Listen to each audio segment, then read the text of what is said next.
गावाकडची सुंदर सकाळ, हळदीच्या पाण्याचा सडा, सकाळी सकाळी पक्ष्यांची किलबिलाट, मस्त फ्रेश करणारं वातावरण.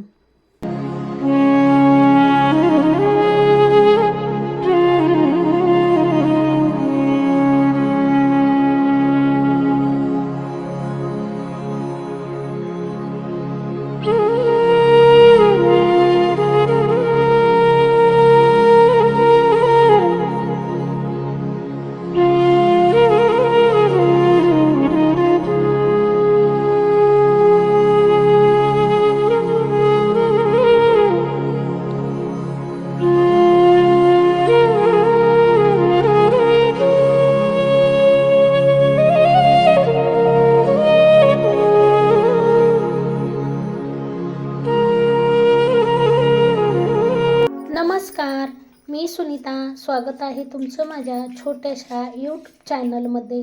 आजचा दिवस तुम्हा सर्वांना सुखाचा, आनंदाचा, आरोग्याचा जावो हीच लक्ष्मी माते चरणी प्रार्थना. तर आज आहे मार्गशीर्ष महिन्यातील दुसरा गुरुवार आणि लक्ष्मी मातेला हळद खूप प्रिय आहे, म्हणून मी आज अंगणात सुद्धा हळदीच्या पाण्याचा सडा टाकला आहे आणि उंबऱ्यावरती हळदीचे लेपन करत आहे. हळदीमध्ये गुलाबजल मिक्स करून हळदीचे लेपन केले की हळदीचे लेपन उंबरा लाकडी असो किंवा मार्बलचा असो त्यावर छान दाटसर बसते आणि शोभून उठून दिसते. आणि अशी सकाळी सकाळी माझी सुंदर देवपूजासुद्धा करून झाली आहे.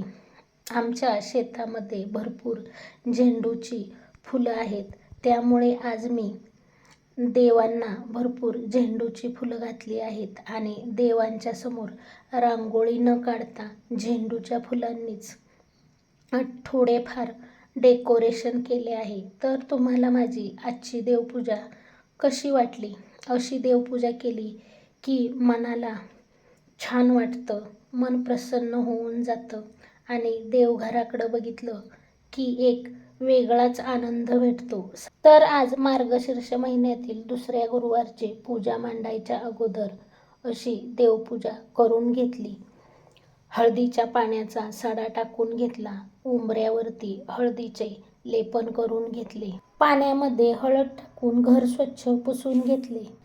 माझी रोजची पूजा होईपर्यंत मला पूजा करायला कमीत कमी पाऊण तास लागतो, कारण माझ्याकडे देव भरपूर आहेत आणि सर्व देवांची व्यवस्थित पूजा करून ओम नमः शिवायचा जाप करून आरती करते, त्यामुळे मला पूजा करायला पाऊण तास लागतो. आणि माझी पूजा होईपर्यंत रोज माझ्या निरंजनामध्ये असं छान फूल तयार होतं.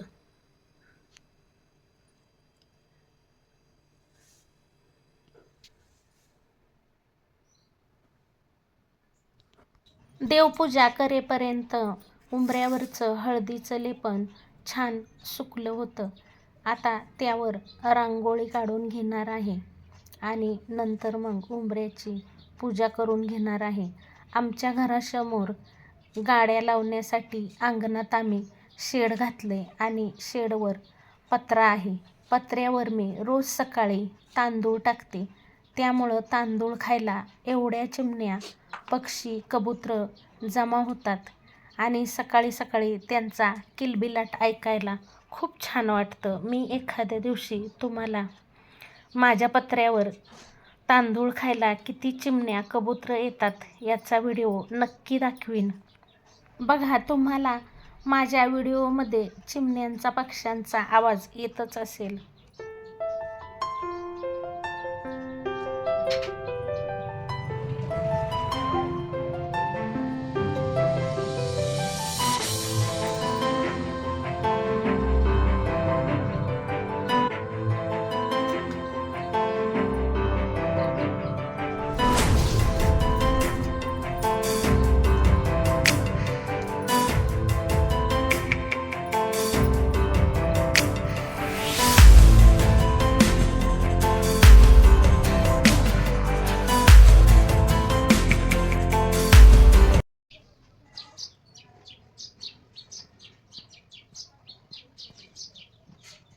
पहिल्या गुरुवारी मी देवघराशेजारी पूजा मांडली होती, पण आजची पूजा मी देवघरासमोर मांडणार आहे. पूजेची जागा हळदीचं पाणी टाकून स्वच्छ करून घेतली आहे आणि त्यानंतर आता स्वस्तिक काढून स्वस्तिकावर हळदी कुंकू टाकून त्यावर चौरंग ठेवून नंतर मी पूजेची मांडणी करून घेणार आहे. किती छान वाटतं ना सकाळी सकाळी अशी घरात पूजा मांडली की. घरातलं वातावरण प्रसन्न होऊन जातं. घरामध्ये धूपचा वास दरवळला की खूप सुंदर वाटतं. मार्गशीर्ष महिन्यातील गुरुवारची देवी आईची पूजा मांडायची असली की एक वेगळाच उत्साह येऊन जातो. तर इथं मी कलशात मांडायला माझ्या घराशेजारी जांभळीचं झाड आहे, पेरूचं झाड आहे, आंब्याचं झाड आहे. त्यामुळे मी या तिन्ही झाडांची पानं घेतली आहेत. 5 पालवी घेतली तरी चालते किंवा फक्त आंब्याची डहाळी मांडली तरी चालते किंवा खाऊची पानं मांडली तरी चालतात. आमच्या रानात भरपूर झेंडूची फुलं आहेत, कारण आम्ही दरवर्षीच जेव्हा आलं लावतो त्याच वेळेस 2-3 ट्रे झेंडूच्या झाडांचं लावतो. कारण दिवाळी, दसऱ्याला आणि घटाच्या माळेला झेंडूची फुलं लागतात. त्यामुळं मग आम्ही सुरुवातीलाच आल्यामध्ये झेंडूची झाडं लावतो. 3-4 महिन्यात त्याला फुलं यायला सुरुवात होती आणि त्याचा उपयोग दिवाळीमध्ये, दसऱ्यामध्ये, घटामध्ये होतो आणि नंतर मार्गशीर्ष महिन्यातही फुलांचा उपयोग होतो. झेंडूची झाडं जर उपटून टाकली नाही तर झेंडूच्या झाडांना 5-6 महिने फुले येत राहतात. म्हणून मी आज आमच्या आहोंना झेंडूची भरपूर फुलं आणायला सांगितली. कारण मला आजच्या पूजेला देवघरासमोर आणि देवी मातेच्या समोर रांगोळी न काढता फुलांचं डेकोरेशन करायचं होतं आणि माझ्या गोकर्णीच्या वेलाला सुद्धा खूप फुलं येतात. माझा गोकर्णीचा वेलसुद्धा खूप मोठा झाला आहे, कारण मी घराशेजारी लावला आहे आणि तो पत्र्यावरती चढवला आहे. त्यामुळे खूप मोठा गोकर्णीचा वेल झाला आहे आणि भरपूर फुलं येतात. मला रोजच्या देवपूजेला गोकर्णीची सुद्धा भरपूर फुलं भेटतात. मागच्या गुरुवारी मी देवी आईला पिवळे कलरचे वस्त्र घातले होते आणि आज मी लाल कलरचे वस्त्र घातले आहे. मी 4 गुरुवारसाठी 4 कलरचे वस्त्र आणले आहेत. असं वस्त्र घालून आणि देवी आईचा मुखवटा लावून देवी आईची पूजा केली की साक्षात आपल्या घरात लक्ष्मी माता अवतरली आहे असं वाटतं आणि खरंच मनोभावे पूजा केली की खूप प्रसन्न वाटतं. दिवसभर घरात अगदी प्रसन्न वाटतं. जेव्हा जेव्हा पूजेकडे बघावं तेव्हा तेव्हा खूप छान वाटतं. असं मंगलमय वातावरण दिवसभर घरात राहावं म्हणून मी सकाळी सकाळी लवकरच पूजा मांडते. गुरुवारी मी सकाळी लवकर उठून जे काही सकाळची घाई गडबडीची कामं आहेत ती करून घेते आणि नंतर एकदा का देवपूजेला लागली की मग पूर्ण देवपूजा करून झाल्यानंतरच इतर कामं करते. कमीत कमी गुरुवारी मला देवपूजा करायला आणि माता लक्ष्मीची पूजा करण्यासाठी 2 ते 3 तास जातातच. आणि लक्ष्मी व्रताची कहाणी मी नेहमी संध्याकाळीच वाचते, कारण संध्याकाळी कहाणी वाचलेली चांगली असते आणि आरतीसुद्धा संध्याकाळीच करते. संध्याकाळी कापराचा वास आपल्या घरात दरवळला की मस्त वातावरण होतं, फ्रेश वाटतं आणि संध्याकाळी घरात कापूर जाळलेला चांगला असतो. पहिल्या गुरुवारी मी नैवेद्यामध्ये गोड काहीतरी करायचं म्हणून ड्रायफ्रूटची खीर बनवली होती. तुम्ही तो व्हिडिओ पाहिला की नाही? आणि आजच्या नैवेद्यासाठी मी मस्त तुपातला काजू, बदाम, ड्रायफ्रूट टाकून शिरा बनवणार आहे.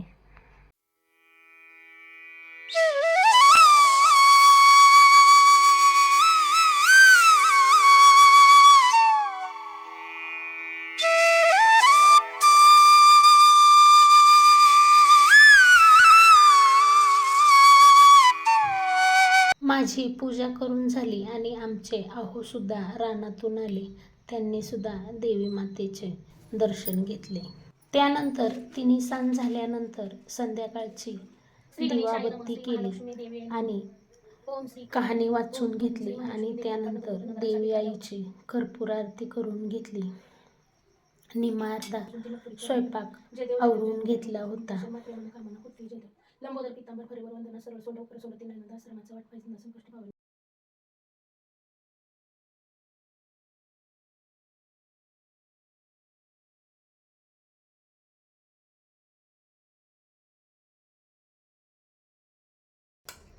आता मी बनवणार आहे प्रसादासाठी शिरा.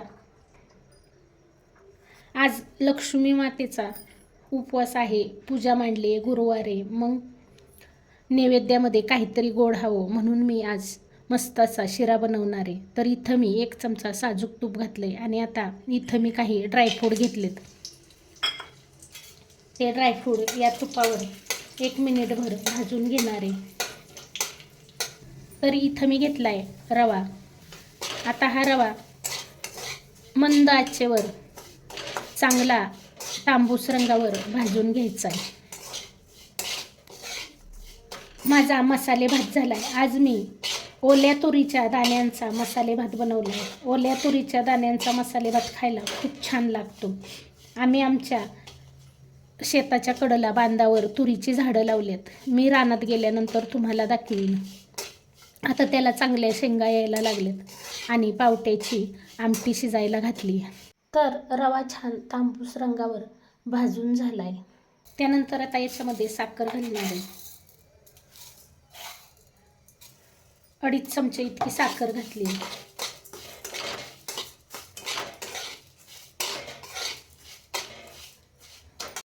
चवीपुरतं मीठ घालणार आहे आणि आता गरम करून घेतलेलं दूध घालणार आहे.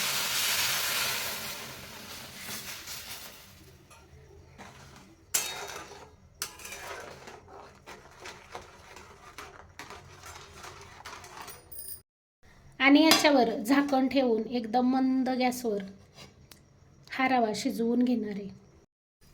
तर इथं मंद गॅसवर 4-5 मिनिटे हा रवा मस्त असा पाणी आटेपर्यंत शिजवून घेतला आहे. तर इथं आपला मस्त असा रवा तयार झाला. रवा करून झाल्यानंतर नैवेद्यासाठी 2 छोट्या भाकरी आणि 2 मोठ्या भाकरी करून घेतल्या. कारण मसाले भात पण तयार केला होता, त्यामुळे भाकरी जास्त कोण खात नाही म्हणून 2च भाकरी करून घेतल्या. तर बघा इथे माझी भाकरी किती छान टम्म फुगली आहे. भाकरीचं पीठ थोडं जास्तच बारीक दळून दिलं आहे, त्यामुळे भाकरी तव्याला चिकटून बसत होती आणि भाकरी काळी दिसत आहे.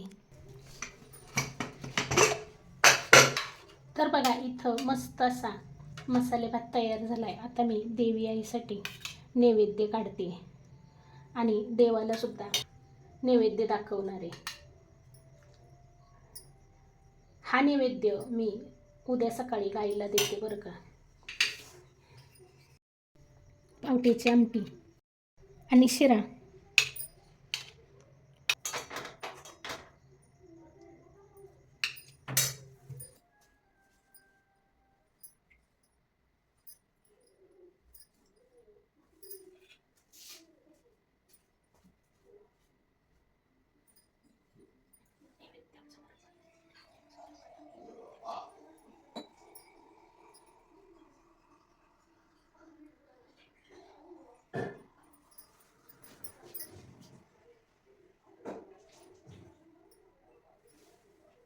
तर तुम्हाला माझा आजचा व्हिडिओ कसा वाटला कमेंट करून सांगायला विसरू नका. व्हिडिओ आवडला असेल तर 1 लाईक जरूर करा.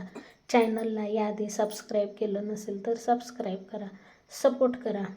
व्हिडिओ पाहिल्याबद्दल खूप खूप खूप धन्यवाद. पुन्हा भेटूया असेच एका नवीन छानशा व्हिडिओसोबत. तोपर्यंत बाय बाय.